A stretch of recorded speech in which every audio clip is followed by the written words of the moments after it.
3:13 அவர் தமக்கு சித்தமானவர்களை அழைத்து கொண்டு போய் மலையின் மேல் உட்கார்ந்தார். ஹல்லேலூயா. இப்போ நீங்கெல்லாம் அவருக்கு சித்தமானவர்களாக தான் இங்க வந்து உட்கார்ந்து இருக்கிறீங்க. அவருக்கு சித்தம் இல்லாதவர்கள் யாரும் இங்க வரல பாருங்க. இது தேவன் அழைத்து கொண்டு வந்திருக்கிறார். ஹல்லேலூயா. இதுதான் தேவனுடைய செயல். ஆகையினாலே இப்பொழுது இந்த 3 நாட்களில் நீங்கள் பெற்ற அனுபவங்களை சுருக்கமாக ஒரே ஒரு வார்த்தையில் நீங்கள் வேகமாக சொல்லுங்கள். ஏன்னா நாம் 5:30 மணிக்கு முடிக்கிறோம் சொன்னோம். ஆனால் ஆவியானவர் நம்மை நடத்துகிறார். அவருக்கு நாம் இடம் கொடுத்துருக்கிறோம். ஆகினால சுருக்கமாக உங்கள் மத்தியில் மைக் கொண்டு வருவாங்க. அந்த ஹேண்ட் மைக் கொடுங்க. இந்த சுருக்கமாக ஒவ்வொரு வார்த்தை நீங்கள் பெற்ற அனுபவங்களை சொல்லுங்கள். பிறகு நான் பரிசுத்த நாமத்திற்கு ஸ்தோத்திரம். நான் Stella Peter, blessing global AG சர்ச்லேருந்து வரேன்.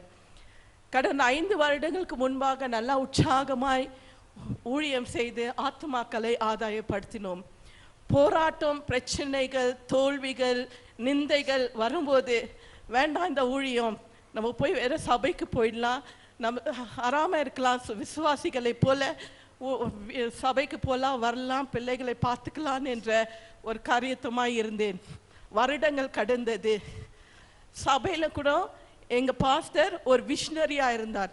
10ல் ஒரு பங்கை பெங்களூர் பட்டணத்திலிருந்து நான் சம்பாதிக்க வேண்டும் என்று சொல்லி ஒரு விஷனரியோடு மாதம் எங்களை லீடர்ஸாக அழைத்து எங்களுக்கு ஒவ்வொரு மாதமாய் கூட இந்த ஆத்ம ஆதாயம் எவாஞ்சலிசம் எப்படி செய்யணும் என்று சொல்லி எங்களுக்கு எல்லாம் உற்சாகம் கொடுத்தார்.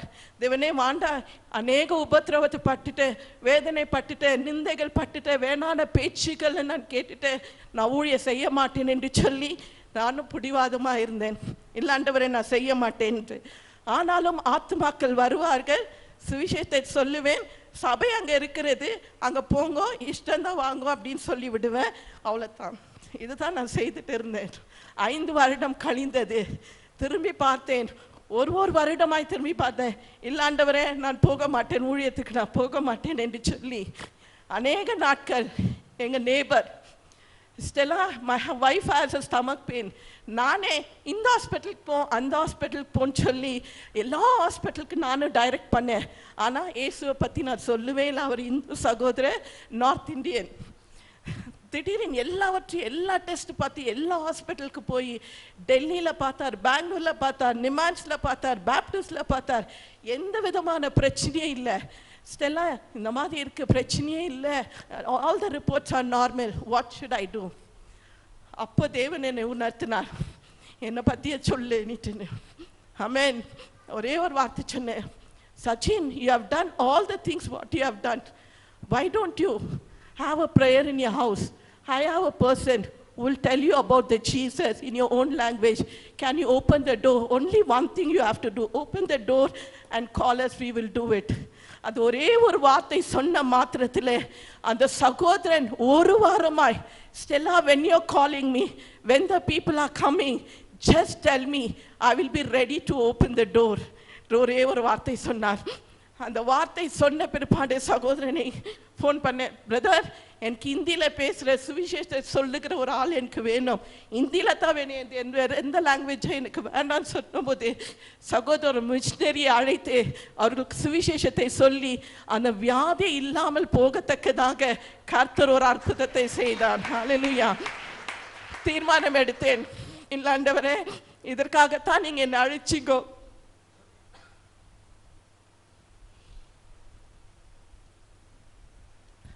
புறஜாதிகளின் மத்தியிலே, ஜாதிகளின் மத்தியிலே, இயேசு என்று அறியாத தெரியாத கிராமத்திலே என்னை கொண்டு போனீங்க. என்னை இவ்வளோட்டுமாய் உயர்த்தி இருக்கிறீங்க. இனி நான் உடைய நாமத்தை சொல்லுவேன் என்று சொல்லி ஒரு வைராக்கியம் அந்த நாளில் எடுத்தேன். ரீசெண்டாக அப்போ இந்த ஹாலிடேஸ் வரும்போது ஒரு 2 தடவை பிரதர் எங்களுக்கு அந்த கேம்புங்களை அரேஞ்ச் பண்ணார். லாஸ்ட்டாக நாங்கள் திருப்பூருக்கு ஒரு பிளான் பண்ணி நாங்கள் போயிட்டு வந்தோம் ஊழிய நிமித்தம். சோர்வடைந்து இருக்கிற போது இப்போ லீவ் வருதே, 3 நாள் எங்கன்னா ஒரு காரியத்தை போயிட்டு வரலான்னு சொல்லிட்டு நான் பிளான் பண்ணின்னு இருக்கும் போது திடீர்னு 3 நாள் சுவிசேஷ கூட்டம் இருக்குது சர்ச்சில், வருவியான்னுட்டுன்னு. ஒரு நாள் நாங்கள் ஃபேமிலியாக வருவோம் பிரதர், மிச்சம் 2 நாள் நான் வருவேன், பிள்ளைங்க வரமாட்டாங்கன்னு என்று சொல்லி அன்றைக்கே என் பேர் அடையா கொடுத்து ரெஜிஸ்டர் பண்ணேன். இன்றைக்கு மங்கி எரிகிற திரையை அணையாமலும் நெளிந்த நாளில் முறிக்காத இருக்கிற தேவன் இன்றைக்கு அந்த குத்து விளக்கு எண்ணெய் ஊற்றி அந்த திரையை ஏற்றி வைத்ததுக்காக இந்த ஊழியம் என்னுடைய வாழ்க்கைக்கும் விசேஷமா என் பிள்ளையுடைய வாழ்க்கைக்கும், அவர்கள் கொயர்ல சபையில இருந்தார்கள். திடீர்னு 6 மாசத்துக்கு முன்னாடி தேவன் சொன்னார், உன் பிள்ளைகளை கொயர்ல இருந்து நிறுத்திடு, நான் பயன்படுத்த போகிறேன் என்று ஒண்ணுமே சொல்ல நிறுத்திடுன்னு என்று சொன்னார். உடனே பிள்ளைகளுக்கு என்ன சொன்னேன், இனி கொயருக்கு எதுவுக்கு போக வேண்டாம், அமைதியா இருங்க, just wait in the presence of காட்னு சொல்லிட்டு இன்றைக்கு அவர்கள் ரொம்ப புலம்பினார்கள். நான் சர்ச்சுக்கு வரமாட்டேன், நான் பேச மாட்டேன் என்று சொல்லி அநேக போராட்டம் அவர்களுக்கும் எனக்கும் உண்டாயிடுச்சு. நேற்று கூட இன்னைக்கு பிரேயருக்கு வானனும் வரல, ஆனால் கர்த்தர் இன்றைக்கு பேர் சொல்லி அழைத்து உன்னை ஊழியத்துக்கு பயன்படுத்துவார் என்று சொல்லி ஆமென், ஹalleluya. இந்த லஞ்சார்ல கூடமா அடுத்த வாரத்துல இருந்து நான் கோயிலுக்கு வரமாட்டேமா, சபைக்கு வரமாட்டேன் என்று சொன்ன மகளை இன்றைக்கு பேர் சொல்லி அழைத்து ஒரு அடையாளத்தை கொடுத்து தேவன் அவளை முத்திரை போட்டதுக்காக நான் தேவனுக்கு நன்றி சொல்ல, இந்த கூட்டத்தை அரேஞ்ச் பண்ண ஊழியக்கார் யாவருக்கும் நான் நன்றி சொல்லி விடை பெறுகிறேன். ஆமென், ஆமென். நெக்ஸ்ட் அடுத்து சுருக்கமா ஒரு 2 லைன்ல சொல்லிருங்க. அடுத்து யார் கையை உயர்த்தினீங்கன்னா மைக் உங்ககிட்ட வரும். Okay, பெட்ரிஷா. Glory be to God. Before coming to this church, first day we came as family. I was okay with it. Okay, ஒரு நாள் தானே கூப்பிட்றாங்க, சரி போயிட்டு வரலான்னு கேம். நெக்ஸ்ட் டே கூப்பிட்டாங்க, நான் சொன்னேன் நான் வரமாட்டேம்மா, என்னால் முடியாது, அவ்வளோ நேரம் என்னால் உட்கார முடியாதுன்னு சொன்னேன். Yesterday she came and told, many people like you youngsters are there in the church, you come and join us. I told, me and my sister are like, இல்லம்மா ஆவாது. ஓகே, டுடே மார்னிங் சரி ஏதோ சொல்லி okay சரி போகலாம், mind fix பண்ணி சரி போகலான்ட்டு. Like before we come to this church, well the previous church where we go, they removed us from everything and I'm doing my children's ministry now in that church. கோயிலேருந்து எத்தனோ like we had lot of pressures. இப்போ சடனாக ஒருத்தர் வந்துட்டு நம்மளை எத்து மேலே வைக்கும் போது நம்மளை சடனாக கீழே போடும் போது like we'll have lot of mind disturbance. We'll be like every day we used to cry, yeah இந்த மாதிரி அது யா இந்த மாதிரி. So we used to like ரொம்ப முர்முர் போனோம், me and my sister both the same. She will sing in English choir and I will sing in Kannada choir. அதுக்கப்புறம் இங்கே வந்துட்டோன்னா when uncle told, whatever you do, you have to give praises to God. Whether உன்னை மேலே தூக்குறாங்களோ கீழே போடுறாங்களோ, whether God has created you with each and everything, you have to praise God. Then I was telling my sister, this is messages for us only, because each and every time when they put down us like இல்லை நம்ம சர்ச்சுக்கு போக மாட்டோம், இல்லை இப்படி பண்ணுறாங்க அவங்க அப்படி பண்ணுறாங்க, we used to talk about that person every Sunday. வீட்டுக்கு வந்தோன்னோ இல்லையோ நம்ம சர்ச் பற்றி பேசுறது தான் ஃபுல் எபிசோடு அங்கே வீட்டில். Now we are like, no, whatever happens, we are going to praise God. Like each and everything, anything happens in our life, we are going to praise God. Amen. The same Amen. thing. Thank you. Thank you. Thank you. Next, கையை உயர்த்தினீங்கன்னா சீக்கிரம் முடிச்சிடலாம். 5 minutes தான் time. யாரும் இல்லையா? முடிச்சிடலாமா? அங்கே பின்னாடி ஒருத்தர் தான், இங்கே சகோதரி. சும்மா ஜஸ்ட் 1 லைனில் சொல்லி முடிச்சிடுங்க ப்ளீஸ். Praise the Lord. நான் ஒரு சோஷியல் ஒர்க்கரு, நிறைய ப்ரோக்ராம்ஸ் ஆர்கனைஸ் எல்லாம் பண்ணியிருக்கிறேன். பட் என்ன ஒன்றுன்னா, இந்த 3 நாட்கள் எப்படி போனதுன்னு எனக்கே தெரியல. நான் நிறைய ப்ரோக்ராம்ஸ் பண்ணியிருக்கேன் எனக்கு 30-40 இயர்ஸில் எக்ஸ்பீரியன்ஸில். பட் இந்த மாதிரி ஒரு ப்ரோக்ராமு எந்த சர்ச்லேயும் இந்த மாதிரி ஒரு டைம் போனதே தெரியல, மெசேஜ் கொடுத்ததும் தெரியல. எல்லாமே மத்தியான நேரத்துல எல்லாம் சாப்பிட்டுட்டு நல்லா தூங்குறவங்க, ஒருத்தர் கூட தூங்கவே இல்லை. நான் 3 டேஸா பார்த்துட்டு இருக்கிறேன், ஒருத்தர் கூட தூங்கல. சோ தேவனுக்கே மகிமை. நான் வந்து ஒரு நோயாளி மாதிரி எப்போ ஒரு லாங்கா உட்காரவே முடியாது என்னால. அதனால நான் ஆண்டவர்கிட்ட சொல்லிட்டு தான் வந்து இந்த 3 நாள்ல வந்து நாங்க வரப்போறேன், என்னை உட்கார வைக்கணும். நீங்க இந்த 3 நாளும் போறேன், எனக்கு எந்த டயர்ட்னஸும் இல்லை, ரொம்ப ஹாப்பியா இருக்கிறேன். வீட்லயும் போய் வேலை செய்யறேன், திரும்பி காலையில இங்க தொடர்ந்து வந்துடுறேன். சோ தேவனுக்கே மகிமை. சோ இந்த ப்ரோக்ராம் எல்லாம் ஆர்கனைஸ் பண்ண எல்லா சகோதரர்களுக்கும் எங்கள் சார்பா மனமார்ந்த நன்றி. ஆமென். Thank you. இங்க கொடுங்க தம்பி.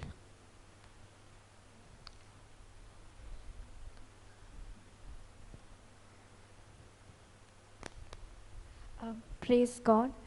நான் ஒரு 3 இயர்ஸாக இருக்கும்போது எங்கள் மம்மி வீட் பக்கத்தில் இருந்த ஒரு ப்ரேயர் மீட்டிங்க்கு என்னை கூட்டிகிட்டு போனாங்க. ஸோ அங்கே போனப்போ அங்கே இப்போ என் வயசில் இருக்கிற அநேக வாலிப பிள்ளைகள் அங்கே நின்று ஆராதிச்சுட்டு இருந்தாங்க. அப்போ எங்கள் மம்மி மனசில் நினச்சாங்களா, இங்கே இந்த பிள்ளைங்க இங்கே ஆராதிக்கும் போது இந்த வர்ஷிப் லீட் பண்ணுற மாதிரி என் பொண்ணு இந்த மாதிரி லீட் பண்ணணும். ஆனால் அவங்க ஜெபிக்கலை, அவங்க ஜஸ்ட் மனசில் அவங்க நினச்சாங்க என் பிள்ளை இந்த மாதிரி நிற்கணும்னு. ஆனால் அதே ஒரு 20 years டவுன் த லேன் நான் இந்த நேரத்தில் நான் இப்போ கூட நான் இங்கே உட்காந்துட்டு இருக்கும் போது நான் நினச்சி பார்க்குற ஒரு 1 year தான் நான் வர்ஷிப் லீட் பண்ணிட்டு இருக்கேன். என்னை காட் என்னை எப்படி உயர்த்திருக்கிறார், எந்தெந்த இடங்களை என்னை போய் ஆராதிக்க வைத்திருக்கிறார். நேற்று கூட நாங்கள் நின்று ஆராதிக்கும் போது நான் கர்த்தர் நாம நான் மகிமைப்படுத்தினேன். ஏன்னா எவ்வளோ பெரிய இவாஞ்சலிஸ்ட் மத்தியில் என்னை தேவன் இந்த நேரத்தில் என்னை நிற்க வைத்திருக்கிறார் என்று, சபையில் எப்படி ஆராதிக்க வைக்கிறார், எவ்வளோ வல்லமையா என் தேவன் பயன்படுத்துகிறார். நம்ம மனதில் நினைச்சது நம்ம தேவன் நம்ம எதிர்பார்க்காத சூழ்நிலையில் அவர் நிறைவேற்ற வல்லவராக இருக்கிறார். அதுக்காக நான் நன்றி செலுத்துகிறேன். ஆமென், ஆமென். ஜேவியர் கிட்ட கொடுங்க. Praise the Lord. Praise God. Praise the Lord. Praise the Lord. என்னுடைய வாழ்க்கையை எடுத்துக்கினா எல்லாமே ஒரு சாட்சியாக தான். தொடக்கல இந்த பிரதர் சொன்னா தெரியுங்களா, வானந்த அண்ணாந்து பார்த்து எப்படா இந்த ஒரு ஏரோப்ளைனில் ஏற முடியும், எப்படா நாங்கள் போய் உட்கார முடியும்னு அப்படி தான் சூழ்நிலை நானே இருந்தேன். என்னுடைய 40 yearsல என்னுடைய வாழ்க்கையை ஆண்டவர் மாற்றி போட்டார், முற்றிலும் மாற்றி போட்டார். என்னோட பழைய வேலையில் 2 வருஷம் ரொம்ப கஷ்டப்பட்டேன், இரவும் பகலும். ஞாயிற்றுக்கிழமை வேலை, சனிக்கிழமை வேலை அதிகமாக இருந்துச்சு.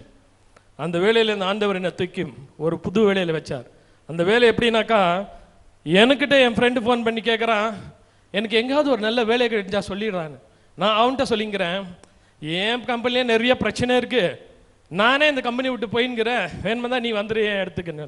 அவன் சொன்னான், அப்படியா, நீ நிச்சயமாக வருதுன்னா என் கம்பெனிக்கு வா, ஒரு பொசிஷனை உருவாக்குறாங்க, அதாவது அந்த பொசிஷனை இல்லை, நீ வர்றேன்னு சொன்னால் அந்த பொசிஷனை உருவாக்கி தருவாங்க.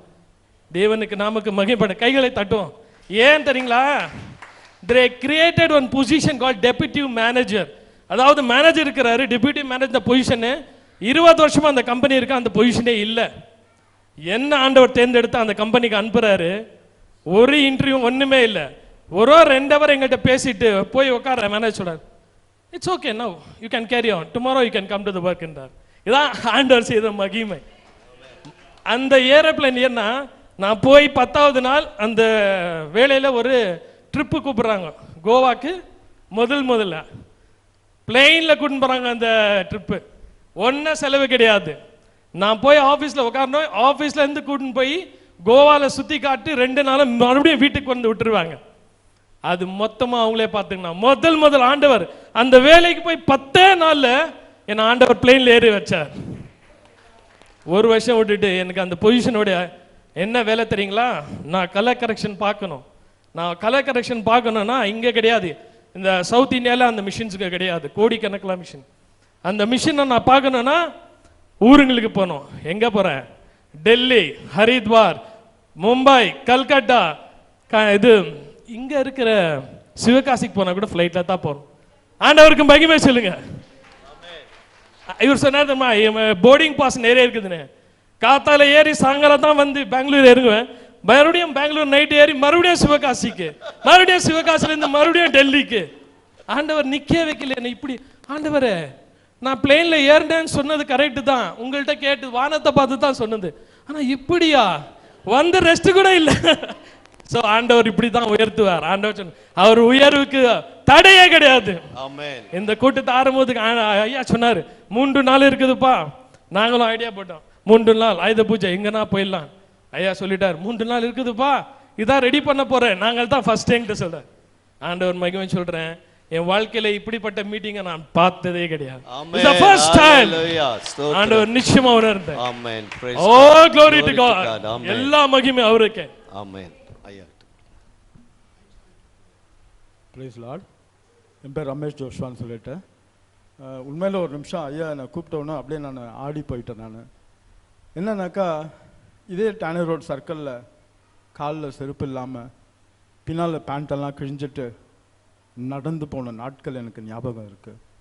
ஏன்னா என்னை வளர்த்தவங்க ரொம்ப என்னை மிஸ்யூஸ் பண்ணாங்க. எங்கள் அம்மா அப்பா இல்லை. ஸோ இது போல் தெருவில் இருந்த வாழ்ந்தேன்னா, அவ்வளோ எஜுகேஷன் இல்லை. இப்படி இருக்கும் பொழுது ஒரு நாள் சூசைட் அட்டன் பண்ண போகும்பொழுது தேவன் என்னிடத்தில் பேசினார். ஒரு பெரிய ஒரு கூட்டத்தின் மத்தியில் நான் பாடுகிறதாகவும் ஆண்டவரை பற்றி பேசுகிறதாகவும் எனக்கு காமிச்சாங்க. அந்த சூசைட்லேருந்து நான் இறங்கிட்டேன். அப்புறமா என்னை ஒருத்தர் ரோட்டில் சிவாஜி நகரில் பார்த்து இட்டுன்னு போய் பைபிள் சொல்லி கொடுத்து என் வாழ்க்கை மாறிச்சு. அப்புறமா நான் என்ஜிஓவில் ஜாயின் பண்ணேன். In NGO I was working as a manager. எனக்கு கீழே பார்த்தீங்கன்னா 2 MBBS டாக்டர்ஸு, 25 நர்சஸ். அவங்கெல்லாம் பார்த்தீங்கன்னா ANM, GNM, BSc நர்சிங் படிச்சவங்க. ஸோ அந்த மாதிரி எங்கிட்ட தான் அவங்க வந்து ரிப்போர்ட் பண்ணுவாங்க. ஸோ அது போல் வேலை பண்ணிட்டு இருந்தேன். ஒரு எம்டினஸ் என் வாழ்க்கையில் இருந்துச்சு. அந்த வேலை வந்து ரிசைன் பண்ணிட்டு நான் வெளியே வந்தேன். நான் வரும்பொழுது எல்லாம் கேலி பண்ணாங்க. நான் வேலை ரிசைன் பண்ண சொல்லிட்டு இருக்கேன். நான் அட்டன் டைம் எனக்கு எங்கள் பாஸ் கார் கீ என் கையில் கொடுத்து 15,000 சம்பளம் எனக்கு இன்க்ரிமெண்ட் பண்ணார். பிரதர் நீங்கள் வேலை விட்டு போகாதீங்க அப்படின்னு சொல்லிட்டு. இல்லை பிரதர், நான் டிசைட் பண்ணிட்டேன், ஆண்டவர் எனக்கு ஒரு வேலை பிளான் வச்சுருக்காரு. நான் என்ன ப்ரேயர் பண்ணேன்னா, ஆண்டவரே எனக்கு செக்யூரிட்டி வேலை இல்லை ஆட்டோ டிரைவர் இது மட்டும் எனக்கு கொடுக்காதீங்க, வேறு என்ன வேலை கொடுத்தாலும் நான் செய்கிறேன். அப்புறமா பார்த்தீங்கன்னா எல்லா வேலை லாக் ஆகிட்டு எனக்கு ஆட்டோ தான் வந்து அப்படியே எனக்கு இதாக கிடச்சிச்சு. ஒருத்தர் ஒரு கார்டு கொடுத்தாரு, இந்த கார்டு எடுத்துன்னு போங்க, ஒரு இடம் எடுத்துன்னு போய் அவங்ககிட்ட கொடுங்க, அவங்க உங்களுக்கு ஹெல்ப் பண்ணுவாங்க. வேறு எதுவுமே எனக்கு தெரியாது ஆட்டோ பற்றி. நேராக அந்த கார்டு எடுத்துன்னு போய் கொடுத்தேன். எந்த ஒரு விசிட்டிங் கார்டு கொடுத்தேன். நான் இந்த மாதிரி நான் ஒரு மேனேஜராக என்ஜிஓவில் வேலை பண்ணிட்டு இருந்தேன். சிச்சுவேஷன் வேலை ரிசைன் பண்ணிட்டேன், எனக்கு ஆட்டோ வேணும். அங்கேயும் ஜெபம் பண்ணுறேன், ஆண்டவரே எனக்கு ஆட்டோ பற்றி தெரியாது, நீங்கள் பேசுங்க எனக்கு என்ன மாதிரி ஆட்டோ வேணும்னு. ஒரு முஸ்லீம் வந்து சொல்கிறாரு, பிரதர் நீங்கள் அவ்வளோ ஓட்ட மாட்டீங்க, அதுவோ அங்கே நிற்கிது அந்த ஆட்டோ எடுத்துக்கோங்க. அங்கே போய் ஆட்டோ உள்ள உட்காந்து எப்படி அதை ஸ்டார்ட் பண்ணுறதுக்கு கூட தெரில. அவரை கூப்பிட்டு எனக்கு சொல்லிக் கொடுங்கன்னு சொன்னேன். அப்புறமா அவர் சொன்னாருங்க, பாருங்கள் கீழே ஒரு பட்டன் இருக்குது, அதை நீங்கள் ப்ரெஸ் பண்ணிங்கன்னா ஸ்டார்ட் ஆகும் வண்டி. சரி வேறு என்ன சொல்லிக் கொடுங்கன்னா, அவர் சொன்னார் ஒரு மாதத்துக்கு அப்புறம் வண்டி வந்து சர்வீஸ் பண்ணணும், 5000 கிலோமீட்டர் ஓடின பிறகு ஆயில் மாற்றணும், வருஷத்துக்கு ஒரு முறை ஆர்டிஓ எடுத்துன்னு போனீங்கன்னா அவங்க மாற்றி தருவாங்க. இதுதான் எனக்கு ஆட்டோ பற்றி தெரியும்.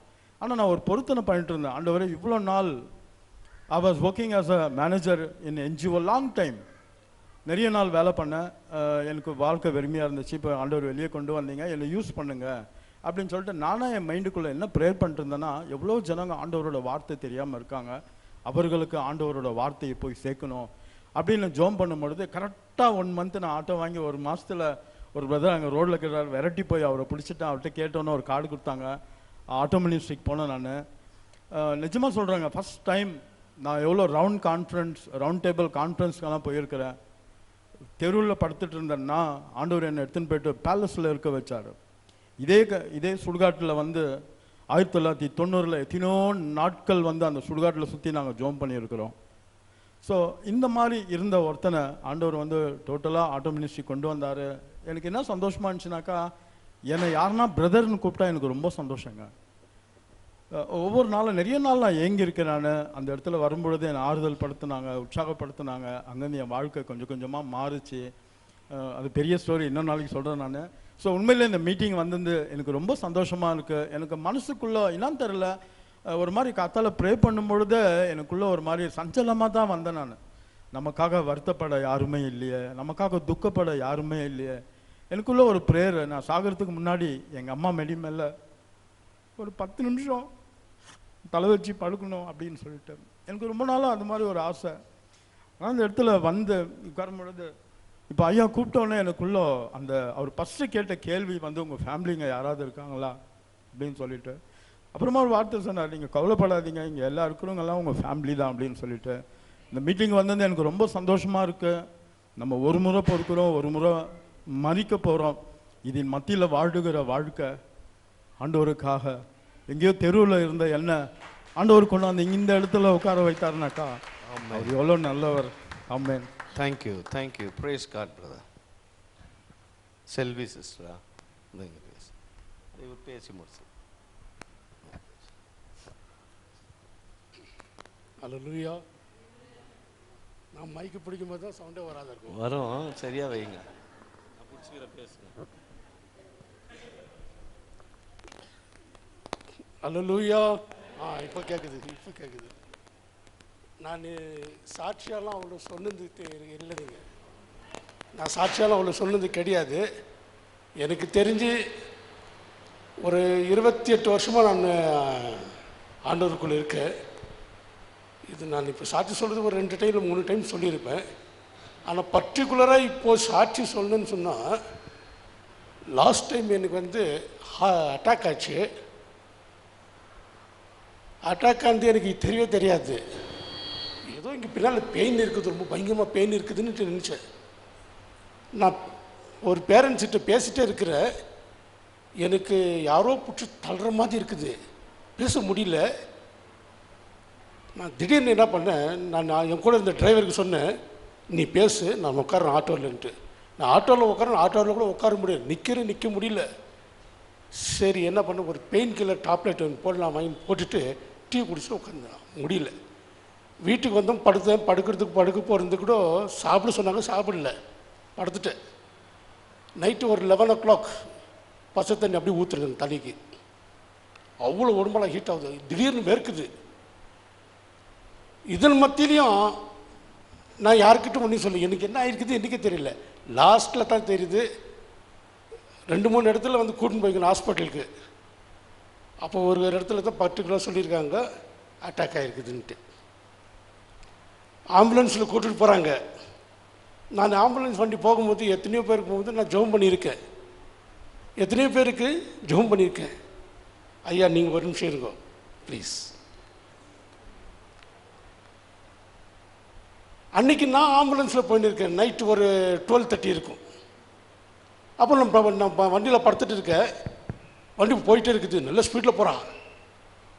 நம்ம இவ்வளோ பேருக்கு ஜெபம் பண்ணோம், இன்றைக்கி நம்மளுக்கு யாராவது ஜெபம் பண்ணாங்கன்னு தெரியலையேன்னுட்டு நான் அது பண்ணி ஸ்தோத்திரம் பண்ணின்னு போகிறேன்.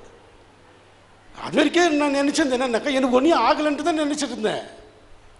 அங்கே ஆஸ்டர் ஹாஸ்பிட்டலில் கூட்டுன்னு போயிட்டு பேசினே இருந்துட்டு என்ன பண்ணிக்கிறாங்க, ஒரு ப்ளூ கலர் ட்ரெஸ் போட்டாங்க மேலே. என்னத்துக்கு ப்ளூ அதுனாக்கா, அது யூனிஃபார்ம், பேஷண்ட் யூனிஃபார்ம். அப்போ பக்காவாயிடுச்சு, அரெஸ்ட். அரெஸ்ட் இதுக்கு மேலிட்டு வந்து நம்ம ஒன்றும் பேசுகிற மாதிரி இல்லை, அரெஸ்ட்டுன்ட்டு. டாக்டர்ஸ் வந்து ஒரு 3 மாதத்துக்கு வந்து நான் ரெஸ்ட் எடுக்கணும். நம்ம வந்து பஸ் டிரைவரு 3 மாதத்துக்கு ரெஸ்ட் எடுக்கணும். 3 மாதத்துல நான் ஒரு 2 நாள் 1 வாரம் கூட ரெஸ்ட் எடுக்கல. நான் வண்டி ஓட்டல, டிரைவரை வச்சு ஓட்டிட்டேங்க. நான் சுருக்கமாக சொல்லிடுறேன். அதுக்கப்புறம் தொடர்ந்து எனக்கு இங்கே லெஃப்ட் சைடில் பெயின் வந்துனே இருந்தது. மதியானம் சாப்பிட்டுட்டு கூட அங்கே உட்காந்து பின்னால் லாஸ்ட்டில் உட்காந்துருந்தேன். ஜேவியர் வந்து கூப்பிட்டாரு, பிரதர் ஜேவியர் கூப்பிட்டாரு, இங்கே ஃப்ரண்ட்டில் உட்காரு. நான் சொன்னேன், இல்லை நான் லாஸ்ட்டில் உட்காடுறேன், உங்களுக்கு விஷயம் தெரியாது, எனக்கு நான் லாஸ்ட்டில் தான் உட்காடுறேன் அப்படின்ட்டு. நான் லாஸ்ட்டில் உட்காந்து இருந்துட்டு இப்படி கை இப்படி வைக்கிறேன், பயங்கர பெயின். சரி என்ன பண்ணுறதுன்னு சொல்லிட்டு சத்த அப்படியே உட்காந்து அட்ஜஸ்ட் பண்ணிட்டேன். முக்கியமான காரியம் என்னென்னா, ஐயா எல்லாருக்கும் ஜெபம் பண்ண வந்தார். ஜெபம் பண்ண வந்துட்டு டக்கு நீங்கள் கை வச்சார். யார்? சாஜி ஐயா கை வச்சார். அல்லேலூயா. எங்கே இருக்கிற பெயினெல்லாம் போயிடுச்சு. நான் அப்போ கூட யோசித்தேன், சொல்லலாமா வேண்டாமா, சொல்லலாமா வேண்டாமா. ஸோ அது 3 அப்படி யோசிச்சுட்டே இருந்தேன், சொல்லலாமா வேண்டாமா. இது நல்லா கிளியர் ஆகிட்டு அப்புறமா பேசலாம். மறுபடியும் அது நோவு வந்துச்சுன்னா என்ன பண்ணலான்னுட்டு அவிவிசுவாசியாக இராதுன்ட்டு உள்ள ஆகுது. அவிவிசுவாசமாக இருக்கக்கூடாது, நல்லா ஆகிட்டு பிறகு அப்புறம் ஏன் யோசிக்கணுன்ட்டு. சரி அப்போ கூட கிறிஸ்டியா கிட்ட சொன்னேன், நான் சாட்சி சொல்லணுன்னுட்டு. இருன்னு சொல்லலாம், நீ கண்டிப்பாக சொல்லுனாரு. சொன்னேன்னா நான் என்ன பண்ணேன், நான் பேச உட்காரனாரு, நான் பின்னால் உட்கார அப்புறம் வரேன்ட்டு. எல்லாரும் சொன்னாங்க சாட்சியெல்லாம். அப்போ கூட நான் யோசித்தேன், சொல்கிறது வேண்டான்னு இருந்தேன். ஆனால் மறுபடியும் யோசித்து பார்த்துட்டு, இல்லை நான் போய் சொல்லுன்ட்டு. கர்த்தர் உனக்கு செய்த நன்மை காரியத்தை நீ தெரியப்படுத்து, நீ தெரியப்படுத்து. நேராக வந்தேன். நான் அங்கே இருந்து சொல்லியிருக்கலாம், அங்கே இருந்து நான் சொல்லியிருக்கலாம். இங்கே வந்து சொல்லனாக்கா நீங்கள் எல்லாரும் இப்படி திரும்பி பார்க்குறத விட இப்படி எதிர்க்க சொல்லிடலாமேன்றதுக்காக தான் இங்கே வந்தேன். அல்லேலூயா. கர்த்தர் பெரியவர். இந்த வலிக்காக என் பிள்ளைகள்லாம் சொல்லிட்டு பயந்துட்டு 2வது முகம், டேடி இது செக்கப் பண்ணேன், டேடி இது செக்கப் பண்ணன்ட்டு. நான் சொன்னேன், ஒய்ஃப் கூட சொன்னது என்னன்ட்டு, இல்லைங்க இது செக்கப் பண்ணிக்கங்கன்ட்டு. அதை அப்படியே விட்டுட்டே வந்தேன். இப்போ ஜெபம் பண்ணு அவர் சும்மா அப்படி கை வச்சார்.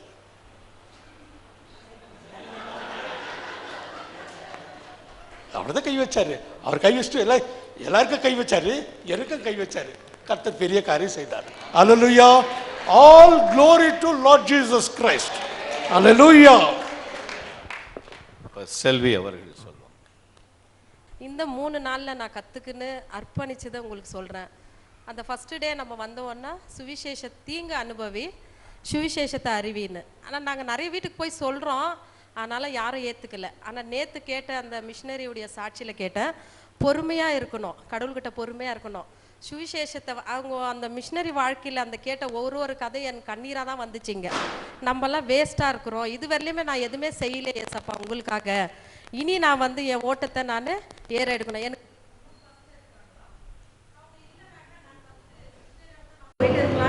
எண்ணம் எனக்கு நேற்று வந்துச்சு. ஆனால் என்னால் போக முடியல. ஏன்னா கர்த்தர் இடத்துல கேட்காத அந்த காரியத்தை நம்ம செய்ய முடியாது. அதனால கர்த்தர் இடத்துல வந்து கேட்கணும், அதுக்கு பொறுமையாக காத்திருக்கணும்.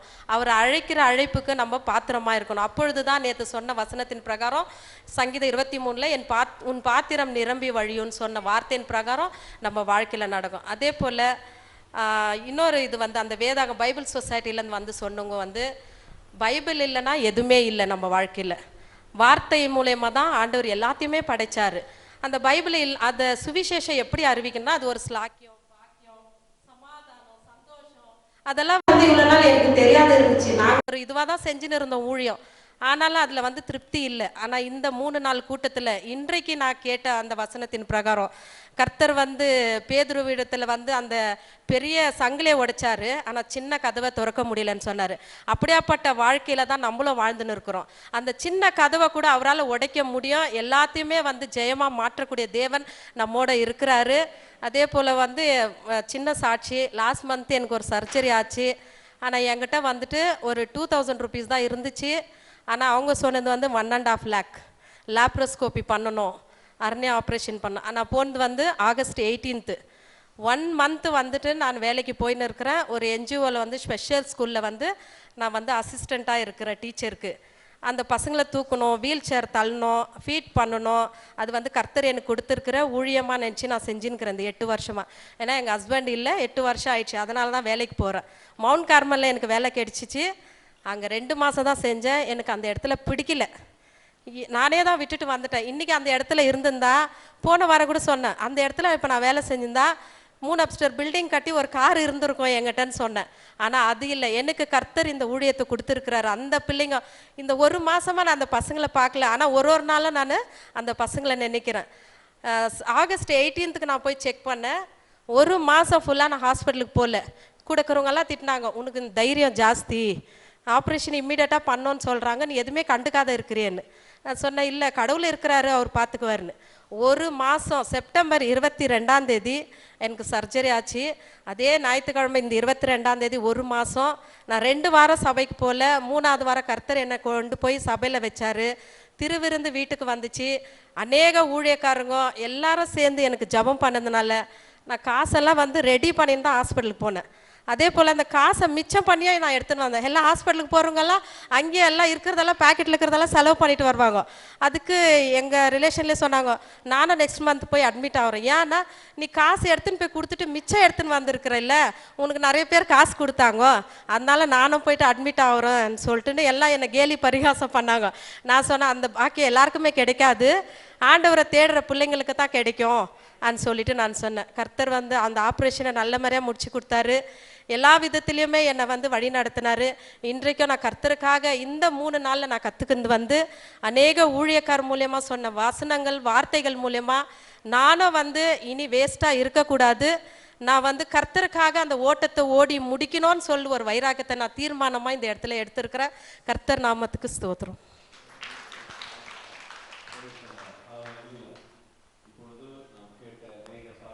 சொல்லிங்கன்னா இன்னும் நேரம் போயிடும். அதனால் நீங்கள் ஆண்டவருக்கு சாட்சி ஆயிருங்க. சொல்லுவது எளிது, ஆனால் அது கிரியையிலே நாம் காட்ட வேண்டும். இவ்விதமாய் மனுஷர் உங்கள் நற்கிரைகளை கண்டு பரலோகத்தில் இருக்கிற உங்கள் பிதாவை மகிமைப்படுத்தும்படி உங்கள் வெளிச்சம் அவர்கள் முன்பாக பிரகாசிக்க கடவுது என்று வேதம் சொல்லுகிறது. அதனால் மற்றவர்கள் முன்பாக நாம் பிரகாசிக்கணும். அப்போ தான் நாம் யாருன்னு உலகத்துக்கு தெரியும்.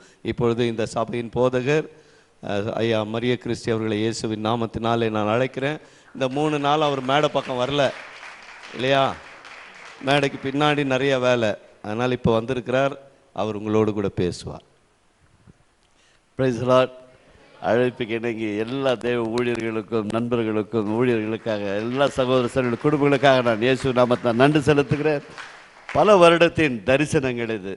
எப்படியாவது ஒரு கூட்ட ஜனங்களை ஊழியத்தில் உருவாக்க வேண்டும், குறிப்பாக சுவிசேஷத்தை அறிவிக்க வேண்டும்.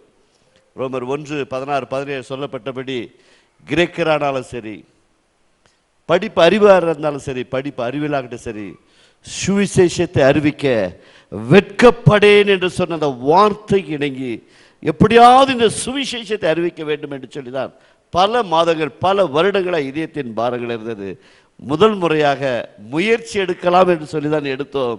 முயற்சி வெற்றிகரமாய் கர்த்தர் முடித்து கொடுத்தார்.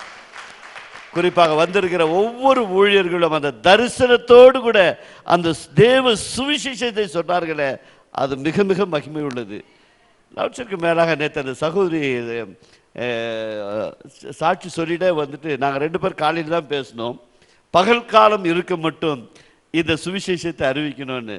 நாங்கள் 2 பேரும் பேசி முடிச்சுட்டு வர அந்த சகோதரி தான் இன்றைக்கு செய்தி அவங்க தலைப்பே தான் எடுத்தாங்க. யோவான் 9:4, பகல் காலம் இருக்க மட்டும் நமக்கு கொடுக்கப்பட்டிருக்கிற ஒரே ஒரு வாய்ப்பு, பிரயோஜனப்படுத்தி கொள்ளுங்கள், ஓட்டத்தை ஓடி முடியுங்கள், கர்த்தர் நம்மோடு கூட இருப்பார். சொல்லப்பட்ட அத்தனை தீர்க்க தரிசனங்களும் சொல்லப்பட்ட வேத சத்தியங்களும் நம்முடைய வாழ்க்கையில் கர்த்தர் நிறைவேற்றுவார். கர்த்தருக்காக வாழ்வோம், கர்த்தருக்காக ஜீவிப்போம், கர்த்தருக்காக ஓடுவோம். நன்றி செலுத்துகிறோம். கண்களை மூடி சிரம் தாழ்த்தி ஜெபிப்போம். கிருபை உள்ள நல்ல ஆண்டவரே, தகப்பனே, இந்த 3 நாட்களும் தேவனுடைய மகிமை எங்களோடு கூட இருந்தமைக்காய் நன்றி. இந்த கூட்டத்தில் ஆண்டவரை பங்கு பெற்ற ஒவ்வொருவரையும் நீர் எதற்காக தெரிந்து கொண்டிரோ, ஆரோனை போல இந்த கனமான ஊழியத்திற்கு ஒருவன் தெரிந்து கொள்ளாவிட்டால் இந்த கனமான ஊழியத்தை செய்ய முடியாது என்று சொல்லி வேத சத்தியத்தில் பார்க்கிறோம்.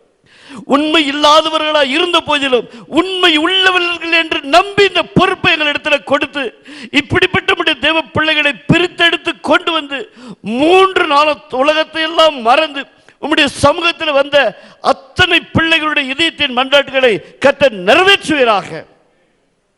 எதற்காக உம்முடைய பிள்ளைகளை நீர் அழைத்து இருக்கிறீரோ அந்த அழைப்பை நிறைவேற்றும்படி பரிசுத்த பவுல் சொன்னது போல, ஓட்டத்தை ஓடினேன், ஓடி முடித்தேன், விசுவாசத்தை காத்து கொண்டேன், கடைசி நிமிஷம் வரைக்கும் கர்த்தாவே எங்களையும் தாழ்த்தி ஒப்பு கொடுக்கிறோம். இந்த உடல் சரிகிறதுலேருந்து இந்த சுவாசம் எங்களை விட்டு நீங்குகிறது கடைசி நிமிஷம் வரைக்கும் உமக்காக ஓடி முடிக்க இந்த கூட்டத்தில் பங்கு பெற்ற அத்தனை தேவ பிள்ளைகளுக்காக நன்றி செலுத்துகிறோம். இரவும் பகலுமாக இதற்காக உழைத்த என் அன்பு சகோதர சகோதரிகளை, சபையார்களை, சபையிலிருந்து வெளியே வந்த தேவ பிள்ளைகள் கூட எங்களோடு கூட தோள் கொடுத்து ஜெபித்த அத்தனை தேவ பிள்ளைகளுக்காக, உணவு பராமரித்த, உணவு கொடுத்த ஆண்டவரே, இந்த எல்லா விதமான தொலைக்காட்சிகளும் எடுத்துக்கொண்ட தேவ பிள்ளைகளுக்காக நாங்கள் நன்றி செலுத்துகிறோம். ஒவ்வொரு சுவிசேஷகர் வழியாய் வேத வசனத்தை சத்தியத்தை சத்தியமாய் பிழையென்று போதிக்கும்படி தேவன் அனுக்கிரக செய்திரே, அப்பாவுக்கு நன்றி செலுத்துகிறோம். சுவாமி, தொடர்ந்து எங்களை தாழ்த்துகிற வெறுமையாக்குகிறோம். உடைய வருகை தாமதமாக இருக்கும் என்று சொன்னால் இன்னுமா எங்களிடத்தில் கொடுக்கப்பட்ட இந்த பொறுப்புகளை நாங்கள் உண்மையாய் செய்ய ஒவ்வொருவருக்கும் நீங்கள் அருள் புரித்து அனுப்பி வைக்கும்படியாய் உங்களுடைய அன்பின் கரங்களை தாழ்த்துகிறோம். இயேசுவின் நாமத்தினால் பிதாவே, ஆமென். என் ஆத்துமாவே கர்த்தரை ஸ்தோத்திரி, என் முழுவே பரிசுத்த நாமத்தை ஸ்தோத்திரி. என் ஆத்துமாவே கர்த்தரை ஸ்தோத்திரி, அவர் செய்த சகல நன்மையின் மறவாதே. ஆமென். பிதாவாகிய தேவனுடைய அன்பும் கர்த்தராகிய இயேசு கிறிஸ்துவின் கிருபையும் பரிசுத்த ஆவியானவருடைய அன்யோன்யம் இன்றும் என்றும் அவருடைய வருகை மட்டும் நம்மை காத்து நடத்துவாராக. ஆமென். Praise the Lord. எல்லாருக்கும் இயேசு நாமத்தில் மகிமை சொல்லுங்கள். கர்த்தரை மகிமையாக தொடர்ந்து ஊழியத்தை செய்யுங்கள், தொடர்ந்து ஜெபியுங்கள். கர்த்தருடைய ஆசீர்வாதம். Price the Lord.